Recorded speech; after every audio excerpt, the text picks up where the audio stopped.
Mataas pa rin ang baha sa ilang barangay sa Bataan dulot ng nakaraang pag-uulan.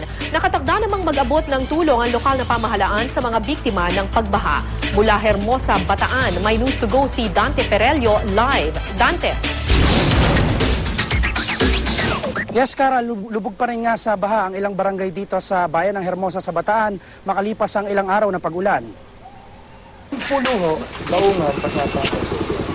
Cara, hanggang kahapon halos hanggang baywang pa rin ang baha sa barangay Almacen matapos umapaw ang katabing ilog nito.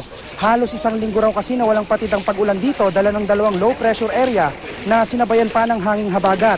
Bukod sa mababa ang lugar, di rin daw makalabas ng maayos ang tubig dahil kumipot na raw ang daluyan nito sa mga itinayong palaisdaan sa ilog.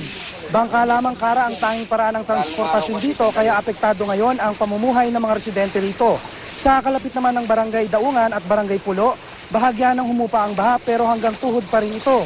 Kumilos na, Cara, ang lokal na pamahalaan ng Hermosa Bataan sa tulong na rin ng mga volunteers. Nagrepack na sila ng relief goods na may lamang bigas, noodles at delata para sa mahigit 1,000 pamilya na apektado ng baha. Ilog na yun. Lahat ng nanggagaling sa itaas, dito bumabaksak. Tuloy-tuloy yan.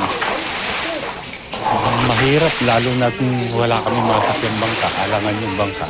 Hindi kami makahadaan. Yan, naglakad kami. Pagbuhat doon sa barangay namin hanggang dito. Cara, kung magiging maganda ang panahon ngayon dito, maaaring sa loob ng 3 hanggang 5 araw ay huhupa na ang baha rito. Ang inaalala nga lamang ng mga taga rito ay yung 2 panibagong low pressure area na maaaring magdulot na naman ng pag-ulan sa kanilang lugar. At yan ang latest mula rito sa Hermosa, Bataan. Dante Perello, GMA News.